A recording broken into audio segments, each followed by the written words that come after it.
Bem-vindos ao módulo de endocrinologia do Medione. Meu nome é Guilherme e depois da vinheta a gente vai abordar o tema de hipoparatireoidismo primário.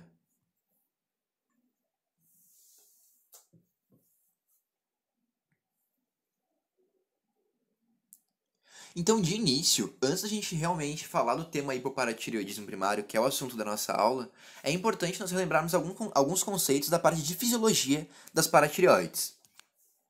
O que são as paratireoides? Ali atrás da glândula tireoide, nós temos 4 glândulazinhas bem pequenas que produzem um hormônio chamado paratormônio. Essas glândulazinhas são as paratireoides. E quando que elas vão secretar paratormônio, qual que é a ação desse paratormônio? O paratormônio, ele tem a ação de aumentar a concentração sérica de cálcio. E com isso, o que a paratireoide vai fazer? Como vai estimular a secreção desse hormônio? Quando o cálcio ele estiver reduzido, a paratireoide ele vai entender que está necessitando de cálcio no sangue e para conseguir suprir essa necessidade vai secretar paratormônio. E quando o cálcio ele estiver elevado, a paratireoide vai entender que não precisa secretar cálcio e vai se manter ali sem estimular a produção desse hormônio. Com isso a gente conclui que o cálcio ele tem um feedback negativo no paratormônio. A vitamina D tem a mesma ação. Quando a vitamina D está alta, a gente tem paratormônio baixo. E quando a vitamina D está baixa, o paratormônio é estimulado a ser secretado para conseguir compensar essa deficiência de vitamina D. E o que o paratormônio propriamente dito vai fazer?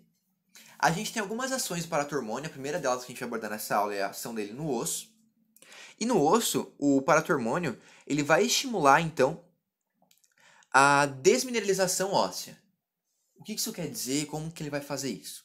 Nós temos alguns receptores ali no nosso osso, chamados receptores Hennig, que eles vão atuar, então, convertendo o osteoblasto em osteoclasto.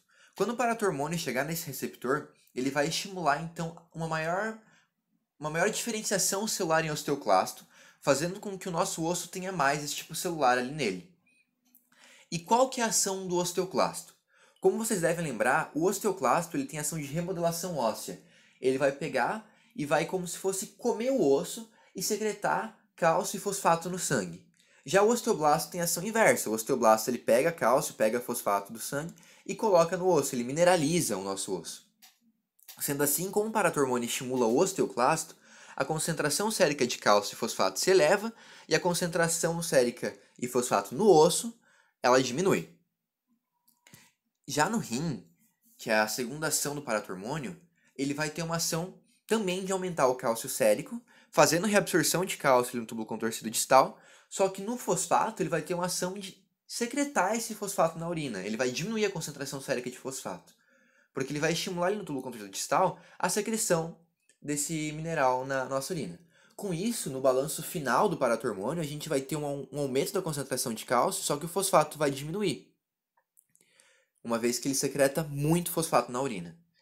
Já no túbulo contorcido proximal, o que o paratormônio ele vai atuar é na conversão da vitamina D. A gente acaba na nossa dieta absorvendo vitamina D, no próprio exposição à luz solar, a nossa pele acaba produzindo vitamina D, só que essa vitamina D inicialmente ela vai ser inativa, que é o 25-hidroxicolecalciferol, que a gente chama. O que o paratormônio ele vai fazer é pegar essa vitamina D inativa e converter ela em 1,25 vitamina D, que é a vitamina D3, que é a forma ativa dessa vitamina. Então o paratormônio aumenta a concentração de vitamina D na sua forma ativa. E a vitamina D na sua forma ativa, por sua vez, ela vai estimular a absorção intestinal tanto de cálcio quanto de fosfato. Além disso, ela também atua em outros minerais, como é o caso do magnésio. Então, a vitamina D ela aumenta a concentração sanguínea de cálcio e fosfato. A gente tem outras ações da vitamina D, só que na aula de hoje elas não são tão importantes. Então vamos agora abordar propriamente dito o hipoparatireoidismo. Como eu comentei com vocês, o que o paratormônio faz? Ele aumenta a concentração sérica de cálcio e diminui a concentração sérica de fosfato. Então, em uma situação em que a gente tem uma hipofunção dessa glândula, em que a gente tem um hipoparatireoidismo, o que nós vamos encontrar? Um paratormônio bem reduzido, e com isso nós vamos ter um cálcio também reduzido, a custas de um fosfato elevado. E o porquê que a gente vai ter então esse quadro? Nós temos duas explicações possíveis para esse problema no paratormônio. Ou a gente tem uma produção insuficiente do paratormônio, que é a forma clássica. Essa forma clássica ela pode ser causada, e normalmente é causada por um caso de iatrogenia. E por que um caso de iatrogenia? É muito comum em cirurgias de tireoide, em que vai ser realizada a remoção dessa glândula, que o médico o cirurgião acabe removendo junto com a tireoide as paratireoides. E se você não tem paratireoide, você não tem como secretar paratormônio. Ou mesmo, quando acaba conseguindo preservar essas glândulas, é também comum que seja rompida a circulação sanguínea, que alguns vasos da região sejam rompidos, e com isso, não tendo irrigação para essas glândulas, elas acabam perdendo a sua função, né? Além de casos cirúrgicos de iatrogenia, nós podemos ter outros casos de iatrogenia, como o caso de radioterapia e terapia com iodo 131, que acaba lesando então as paratireoides, e tendo essas paratireoides lesadas, a gente não consegue produzir paratormônio. Outras causas de produção insuficiente desse hormônio é causas de distúrbio genético, em que o indivíduo ele pode nascer com uma mutação que faça com que ele nasça sem paratireoides, ou com alguma mutação que essa secreção de hormônio é inadequada. A gente pode ter doenças autoimunes que acabam destruindo essas paratireoides, e podem ter doenças infiltrativas destrutivas que geram inflamações locais, e essas inflamações acabam lesando a glândula, diminuindo a secreção do paratormônio. Uma outra explicação que a gente tem para o paratormônio não estar funcionando, então não é que o paratormônio está reduzido, mas na verdade o corpo está resistente a ação do paratormônio. Então a glândula paratireoide está funcionando, ela está até com níveis bem altos de paratormônio, ela secreta o hormônio, mas o rim ele não identifica, o osso ele não identifica, e com isso a concentração sérica de cálcio ela cai bastante, porque o paratormônio não tem a sua ação efetivada. As principais doenças que causam isso é o pseudohipoparatireoidismo, a hipomagnesemia e o condroplastia letal de Blume-Strang. Então, poxa, a gente já identificou quais são as principais etiologias, agora vamos pensar em qual que é o quadro clínico do hipoparatireoidismo. Como eu comentei com vocês, só reafirmando, num hipoparatireoidismo a gente vai ter o quê? Hipocalcemia e hiperfosfatemia. A partir disso, a gente vai entender qual que é o quadro clínico do nosso paciente. Quando nós temos, então, uma hipocalcemia, o que gera no nosso corpo é uma excitabilidade muito aumentada neuromuscular. Então, fica muito mais fácil para ter, por exemplo, contração muscular involuntária. Com isso, a gente gera cãibra, gera parestesia. É possível observar em casos mais graves tetania, espasmo carpopedal, laringoespasmo, broncoespasmo, convulsão. No caso do espasmo carpopedal, a gente tem essa imagem aqui, exemplificando como é que funcionaria. E de forma muito semelhante, nós temos dois sinais muito importantes na hipocalcemia, normalmente gerada pelo hipoparatireoidismo, né? Que é o sinal de Chvostek e o sinal de Trousseau. Eles não são exclusivos de hipoparatireoidismo, mas são exclusivos são indicativos fortes de hipocalcemia, né? E o que seria o sinal de Chvostek e o sinal de Trousseau?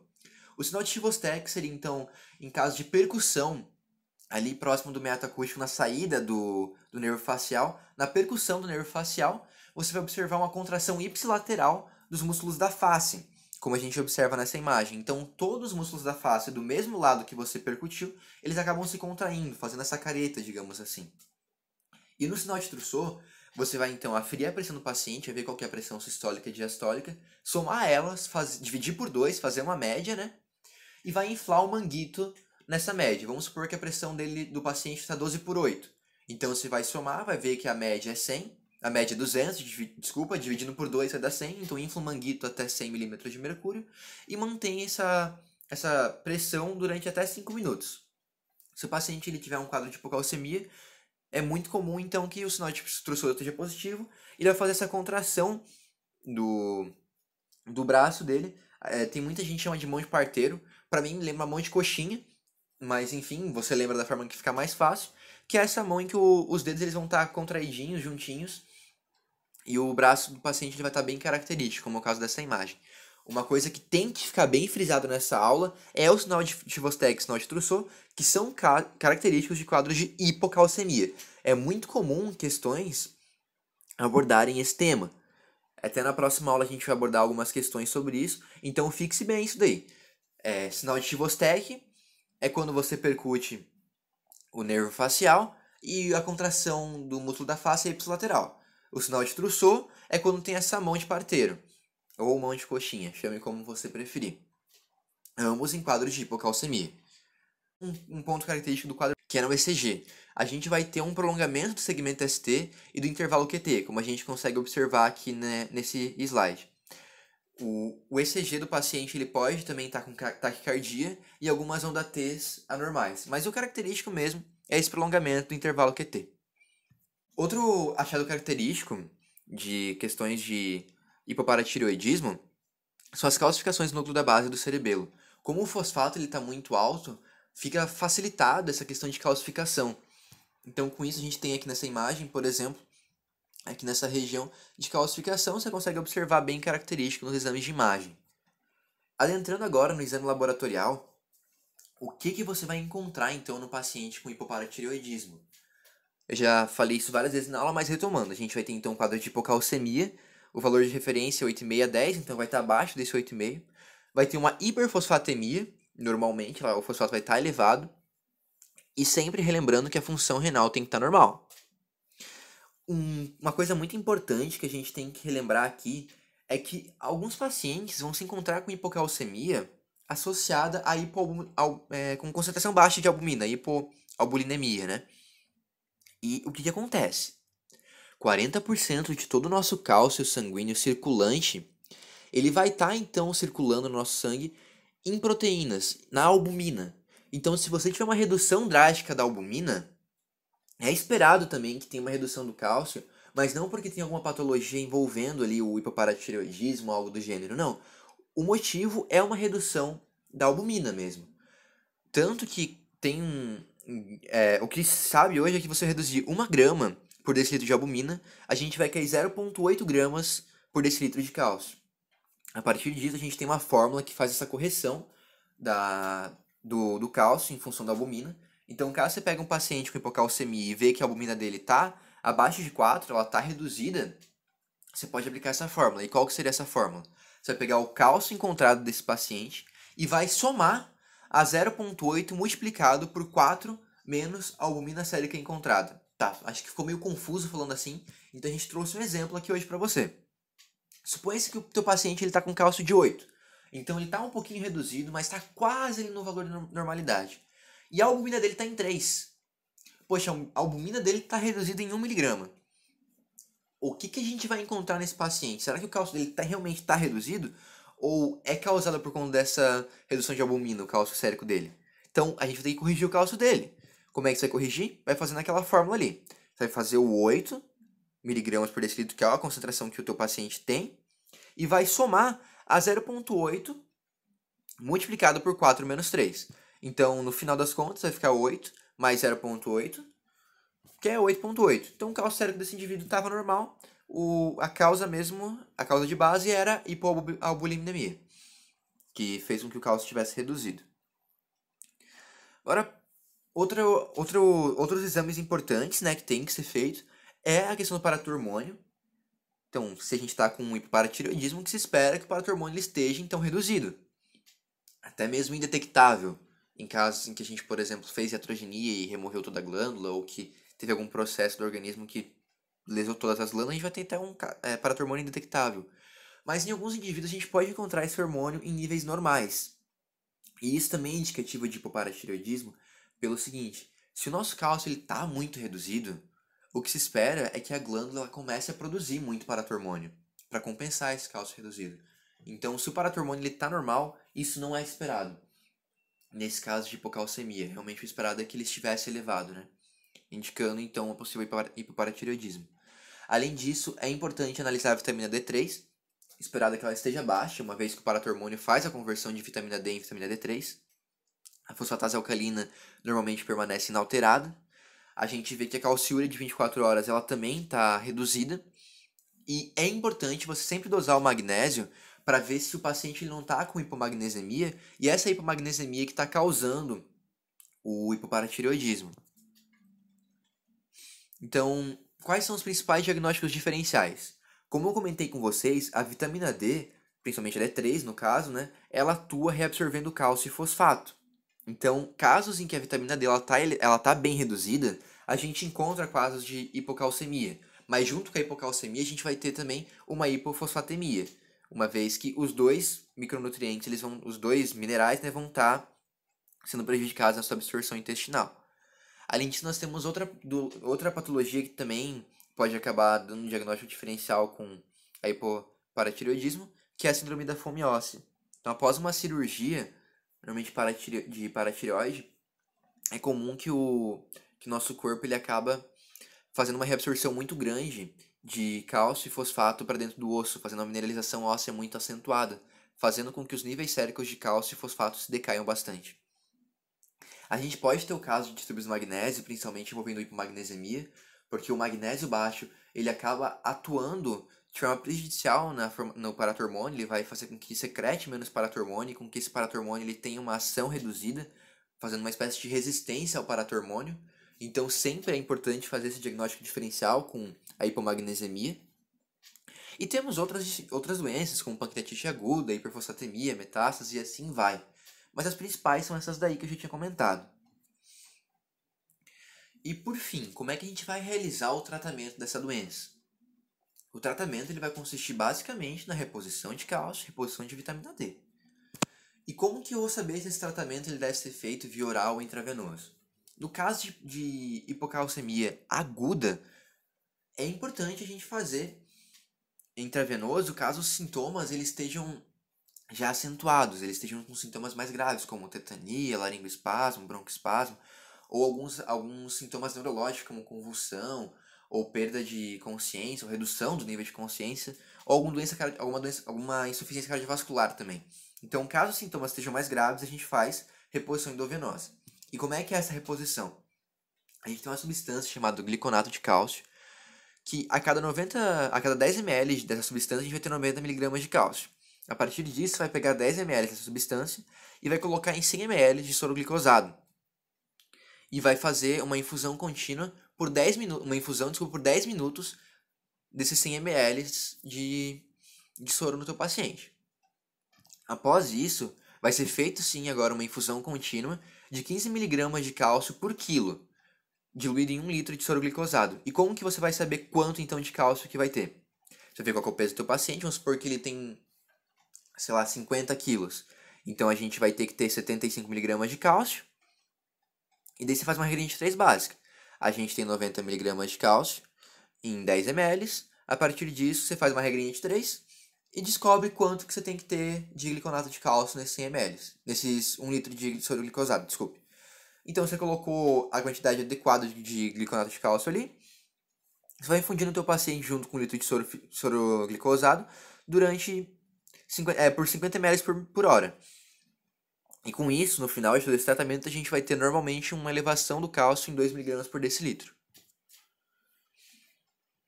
Além disso, é importante lembrar que é necessário fazer esse tratamento de infusão venosa até o paciente estar em um estado que você consegue fazer reposição via oral desse paciente, desse cálcio. E também é necessário fazer correção de hipomagnesemia em pacientes que a gente tem o magnésio reduzido. Agora vamos supor que o paciente está com uma hipocalcemia crônica, que já faz tempo que ele está reduzindo esse cálcio, os sintomas eles foram vindo em dias, não foi algo que veio de uma hora para outra. Como é que vai ser esse tratamento? O tratamento ele consegue ser feito por via oral mesmo. Normalmente são casos mais brandos, então você consegue fazer por via oral. Você vai fazer então de 1,5 a 3 gramas de cálcio alimentar por dia. E também vai ter que ser feita uma regrinha de 3 para calcular quanto de suplementação que você vai fazer. O suplemento mais usado no Brasil, principalmente no SUS, é o carbonato de cálcio, em que cada 10 gramas de carbonato de cálcio vão ter 4 gramas de cálcio elementar. Então, se você identificar que tem que dar, por exemplo, 3 gramas de cálcio para o teu paciente, você vai ter que fazer uma regrinha de 3. Então, em 10 gramas de carbonato de cálcio, a gente tem 4 gramas de cálcio elementar. Eu quero 3 gramas, então é X. Você faz a regrinha de 3, você vê quanto você tem que repor no teu paciente. É importante também repor a vitamina D. Isso pode ser feito direto com a vitamina D3 ou calcitriol. Através de vitamina D3 a gente vai fazer então com 25 a 100 mil unidades em tomada única. E o calcitriol você vai fazer de 0,25 a 1 picograma por dia, de 1 a 2 vezes ao dia por 2 dias. E um tratamento secundário que você pode fazer também no teu paciente é a utilização de diurético tiazídico. E o porquê disso? Como vocês já devem lembrar da nossa aula sobre diuréticos, o que o diurético tiazídico faz? Ele age no tubo contorcido distal, estimulando a reabsorção de cálcio e secretando a questão do sódio. Além de cálcio, ele também reabsorve magnésio, né? Mas é importante, então, relembrar de... Tá, corta. A partir disso, então, a gente entende... Corta, calma. Eu espero, então, que essa aula tenha sido proveitosa para você, que você tenha conseguido entender como é que funciona... Tá, calma, corta.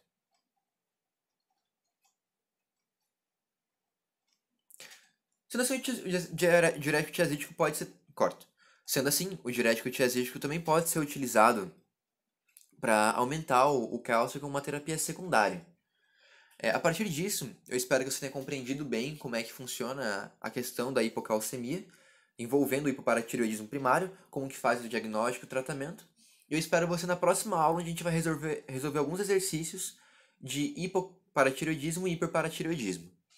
A referência dessa aula, então, foi a utilização do Vilar, que é o livro de endocrinologia, e uma publicação do FMT, que também nos auxiliou com uma imagem que a gente colocou aqui nos slides. Eu agradeço que você tenha assistido até aqui, espero que essa aula tenha sido proveitosa e a gente se vê na próxima.